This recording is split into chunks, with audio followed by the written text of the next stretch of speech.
Hello everyone. Welcome to the EBM Scholars. And today I'm very much excited, though I'm still sick, to talk to you about the passport requirement in the DV 2022. This passport requirement is a new requirement which was introduced in the DV 2021, meaning those people who applied in the year 2019 in order for the results to come in June 2020 to start in October processing whatever, those are the first time was application requiring the passport. But I know there are so many people don't have the passport. That's why there is a lesser number of applicants this year than a little bit last year because of the requirement. So what if you don't have the passport? What do you need to do? What if your passport has expired? What are you supposed to do? So let me guide you on how you can be able to apply or get the passport as soon as possible so that you can be able to apply and get the DV lottery. Welcome everyone. This is Ernest Boniface Makulilo EBM. Welcoming you from my home office in Belton, Missouri, here in the United States of America. Before I start, I would like to ask you, I know today you might be the first time to come to this particular channel, or maybe the second time, but you have never made a decision to subscribe to my YouTube channel. Please do so, subscribe to my YouTube channel.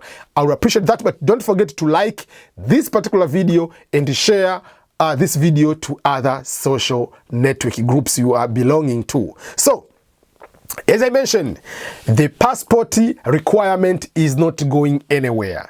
But what was the logic, what was the reasoning behind why the US government introduced the passport in the first place, which was the DV 2021 last year? So how it was easy. People started to find different ways to maneuver, to fake, to even to steal some people's identity. So someone can go to the apply for DV lottery and is going to put Ernest Boniface Makulilo as main applicant, and then he's going to put Makulilo Ernest B is applicant, he's going to put Boniface Ernest Makulilo. So someone can come with 3 different names like you are changing, and if you win out of those names, you come to claim, oh, I made a mistake by rearranging my name because I forgot I didn't put my first on whatever. So you can come to claim with a different arrangement, thinking that you are a different person. Excuse me. So that was number one. Number two, the mistake people are having is the issue of someone is going, like for instance, you go to social media or you know names of your friends. You go and apply based on their names. And you wait. If they win, you go to blackmail them. You tell them, oh, you know, I applied the green card for you, so this is the information you have won, you have to pay me. So that was another problem it was causing without having the passport. And another problem is some people, they started stealing identity. You go to the social media, if I go to your Facebook, I go and look, oh, Ernest Boniface Makulilo, place of birth, Kigoma, Tanzania, year of birth, you know, birthday is 23rd September 1981. So I have all this information. So someone can go there and apply for you. I mean, like if the person who wins is going to forge a passport or identity and put the name, oh, this person becomes Ernest Boniface Makulilo, and the real person, maybe down the road you are going to the US embassy to ask for the visa, the database shows that you're already in the US as a green card holder. So that was a problem again. So, but no matter what, if you come to the social media, in social media, I can post in my date of birth, month, year, or whatever way I went to school, my level of education, I can have all the information, but you will never get my passport number, which is on the passport.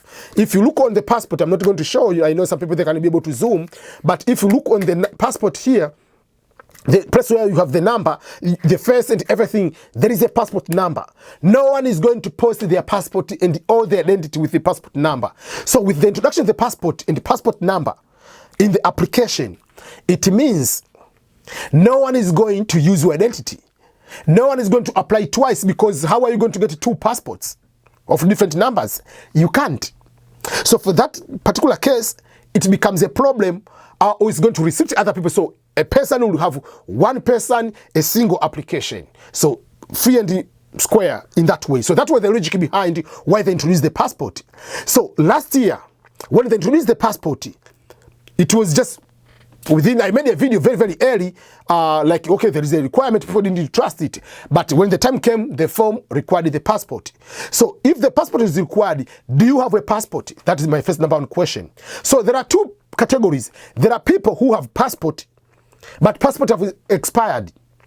If the passport has expired, you cannot use the passport at all, because there is your name and this passport, whatever, and the expiration date. If you put the passport which expired, the computer will detect and it will not allow you to continue. But there are those people, their passports haven't been expired yet. Like people in East Africa, I know in East Africa they have introduced the new passport. We call it the electronic passport of East Africa, the blue one. So if, let's say, you're in Tanzania, you had those prior passport, or you're from Kenya, or you're Rwanda, from Sudan, whatever, you have the passport, but the passport maybe is going to expire 2026. You can use that passport because the expiration date of that passport hasn't expired, though there is an introduction of the other passport, but you can use that one. There is no problem with that one. Again, what if you completely don't have the passport? If you don't have a passport completely, that's what I introduce to people. Apply for the temporary passport. Temporary passport is a document like this one. It's just a piece of paper. You are applying to the immigration. You say you are traveling maybe to go to a neighboring country. Usually the countries which are neighbors, they have good relationship. I can speak specifically for East Africa. If you are from East Africa, you have East African community, some sort of that. So people from Tanzania, Kenya, Uganda, Rwanda, South Sudan, you can have that piece of paper. You can have 3 to 6 month passport. It's just a piece of paper like this one. It's called a temporary passport. And if you apply, if you're in Kenya, it's just like $8, $9. In Tanzania, it's $8, $10 to get that passport. And you can get that one within 2 days.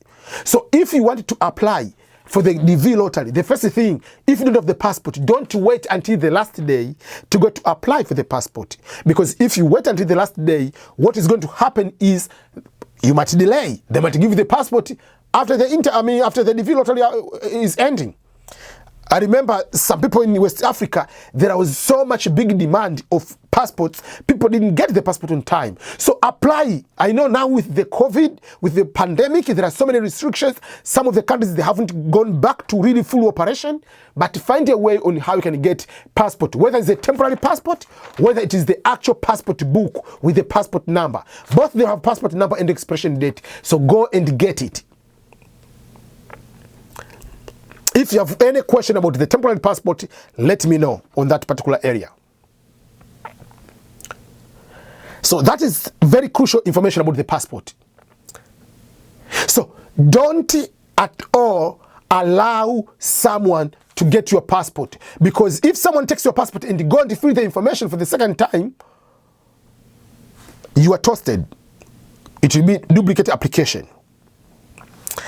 Let me go to another part of the passport. As I said, make sure that you have everything. You have a passport. In the application form, in the aspect of passport, it is written, write your name as it is written in your passport, passport number, the date was issued and the expiration date of that passport. Authority has issued the passport. But there is another aspect. If you don't have a passport, there is a waiver. But I believe 99% of you who are planning to apply for this DV lottery will not qualify to get that waiver. So don't go and apply that I don't have the passport, I have a waiver, assuming that you'll be given, you'll win. I know there are some people who have won that DV lottery, but I believe at the US Embassy, they will have a big trouble, possible disqualified for lying to the US government when filling the DV lottery application form. Because in order to get the waiver, there are a few things. Number one, you must be a citizen of a communist-controlled country. If your country, you're from Kenya, you're Tanzania, you're from Uganda, from Liberia, from Cameroon, from wherever, South Africa, those countries are not communist-owned countries. They are not communist-controlled country. Because they believe, according to the US government, if you are a communist-controlled country, it is very difficult to get the passport. So if you are not from a communist-controlled country, don't say you ask for the waiver. Go and get the temporary passport. Because if you win, you are a citizen of Somalia, you are a citizen of Djibouti, you are a citizen of Nepal, you are a citizen of Afghanistan. They don't care. You are not from a communist-controlled country. That is number one waiver. The second waiver, if you don't have that one, you must have the official letter, a waiver letter, a letter from the Secretary of State or the Secretary of Homeland Security. In other words, in our countries, we are using the word Minister of Foreign Affairs. Department of State is a Foreign Affairs department or ministry. So the Minister of Foreign Affairs, which is the Secretary of the Department of State, must give you a letter that they have allowed you to apply for the DV lottery without having the passport. Or you are getting the letter from the Secretary of Homeland Security that they have allowed you to apply without a passport, which I believe you don't have that letter. That is the second exemption or second waiver. The third and the final exemption is if you are stateless. So, by stateless, being a refugee doesn't mean that you are stateless. You can be a refugee from Somalia to in Kenya. You are still a Somali. You are a citizen of Somalia. You are not a stateless. There are few people around the world. They are stateless. They don't belong. Like I know, like there are situation people in in some of the Asian country, they are considered by United Nations as stateless people. Even some people in Palestine, whatever, there are some categories of people, they don't belong to any particular state. So don't say, oh, I'm a refugee, whatever, I'm stateless. Yes, I agree, there are some of the refugees are stateless, there are some refugees, the majority are not stateless. And that being the case, the question I'm asking, what if I have the UNHCR, which is a UN refugee agent's passport or documentation? Will that be acceptable? To my knowledge, no. I see last year some people tried to use that one, it didn't go through. So that is something you need to pay attention on that. But overall, make sure you have the passport. But just by lying, saying that you are coming from communist-controlled country and you are a citizen of Tanzania or Kenya or Uganda, you appear at the US Embassy, because even if your passport at the time you're going to the interview has expired, you have to go to with the original passport you used to apply for the DV lottery. You'll go with that one to prove that you were the one who applied and go with the newer passport. And even if, let's say, down the road your passport is stolen, go with the document, police record that your passport is stolen, and you have the document to prove that your passport is stolen, and then you go with your new passport, because otherwise they will treat you just like any other scam. You want to just to abuse the system. So that is, a passport is one among the most important things which you need to have preparing for the DV 2022. If you don't have the passport, go and get it right away. Get the temporary passport. You can apply both. The passport book, while it takes, some countries it takes a month or 2 weeks, depending, but it takes longer because of the COVID. Some other countries, they're not in full operation. Or apply with a piece of paper, that one which is a temporary passport, or rather is called the emergency passport. If you have that one, you'll be able to apply for the DV Lottery 2022. Remember, last year, after the statistics came out, 6.8 million applied for the DV lottery. But in most cases, applicants is about 10 million, 12 million. So see, the number is reduced because of passport requirement. And again, so what if you are married? If you are married, let's say I'm married to my wife Marie, and I want to apply as a main applicant, I must have a passport. My spouse, my children don't need to have a passport to be included in my application. The passport requirement is only for main applicant. So I'm applying as a husband. I must have the passport. My wife, only information is required is the name, gender, date of birth, place of birth, and the photo. No passport for spouse. No passport, the passport requirement for the children. So don't bring to me, oh, I applied as a single and married and I don't have kids because I didn't have the passport for my children. I didn't have a passport for, no, they are not requiring passport for them. But if also your spouse, your wife wants to apply as many applicants, something which is allowed and which I advise you to do, your wife, if she wants to apply as many applicants too, she has to have her own passport, not your passport name, her own passport to apply. And she says she's married to you and she's going to include the children. If you win, you come with your wife and children. If she wins, she comes with you and the children. That is when we say people who are married have higher chances of winning. We mean because those are two applications. Not the US government prefers people who are married. No. It's because both husband, many applicant, wife as many applicant. Each person has one equal chance, one equal opportunity of winning.